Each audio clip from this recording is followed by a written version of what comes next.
Now I had to walk 7 miles to school and 7 miles back home. That's 14 miles. It was astoundingly tough, but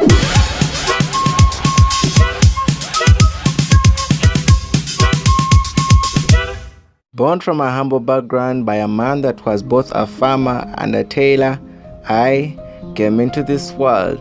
We didn't have quite a lot at home, and I happened to be the 7th child amongst 11 children. Now sadly, when I was in primary 7, our father died. It was so devastating, it was so challenging for such a tender age that I was at. Our mother, being the support pillar within this hard life, then she advised me to walk to that school that was close to home, the secondary school that I just began. And on a daily, I had to pursue education because I was a brilliant student. I was a brilliant kid. Way from back when I was still young, I was brilliant.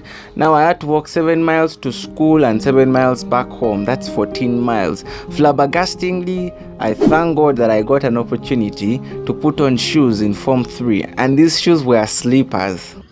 They were slippers. Not giving up on life and school, I kept pursuing my goal in school, and I worked as hard as I could to perform. Now there's a relative that was shown my report cards of my school performance, and I must say I was a hard worker, so there were good marks. And he gave me the opportunity, he offered me the opportunity to go to a better school, a bigger school that was 18 miles away from home. And this time round, I wasn't to walk the 18 miles, I was going to be in boarding. It seemed as though the sun was to shine for a whole lifetime, until when the person who had offered me the opportunity to pay my fees was fired at his job.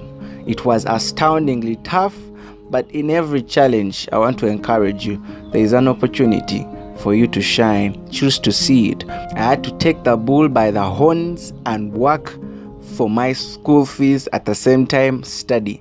I had to study at the same time work for my school fees. I remember I planted sweet potatoes and I harvested a truck of it, and that is what I exchanged with the school officials where I was, and they instead of charging me for school fees, in one way we barter trade, and I gave them the sweet potatoes and they excused my school fees. That's how life was tough. There's a girl at school that really teased me because I'd carried my wooden suitcase, and in their mind they had never seen a wooden suitcase because probably they were coming from wealthier households. So they laughed at me sporadically and screamed because they thought I'd brought a coffin, but I knew what had brought me. I had come to study, and I had come to pursue education. All these tragedies opened my eyes to a new world of business. I had to start work for my fees and balance it with studying. We strained as a family until I got to finish Form 6. In my mind, I wasn't even sure what I was to pursue at university level, but I just wanted to own the qualification. I didn't know what exactly I wanted in life, but I just wanted to have the university level qualifications. Fast forward, I joined leadership from the lowest office, and I happened to be a counselor, a village counselor. I remember I would wholesale motorbikes, I would ride motorbikes, I would drive my own tipper. That's how hardworking I was. I was once a teacher, but I was still hardworking. And in 2001, I joined politics. So I contested for a member of parliament position. It wasn't a success, but it's not about how many times you fall.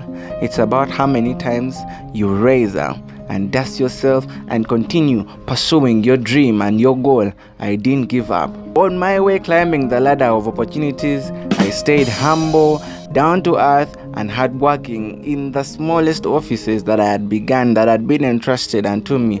I was later appointed as a residential district commissioner deputy. Then later, I was appointed a full residential district commissioner. Then with time, as time went on, I got elected because now I'd gained a little bit of influence. People knew me. I was doing good things. I was hardworking, and people could actually see that. So they trusted me with the representation, with the office of the member of parliament to represent my people of Kakumiro in parliament. Fast forward, I became a state minister for health until now that I'm the first prime minister of my gender in Uganda. That's a country's record broken.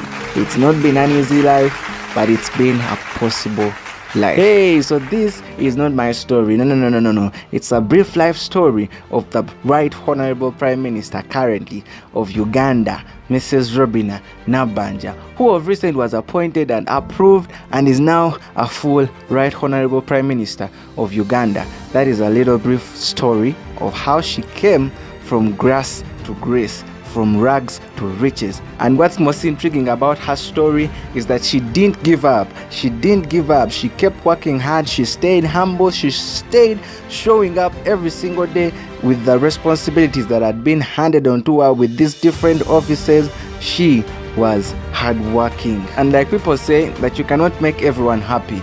Critics have risen and they have objected and dishonored her new level of leadership, but this is what she said. Because one man even said she cannot even be a CEO of a company. How come she's now the Right Honorable Prime Minister?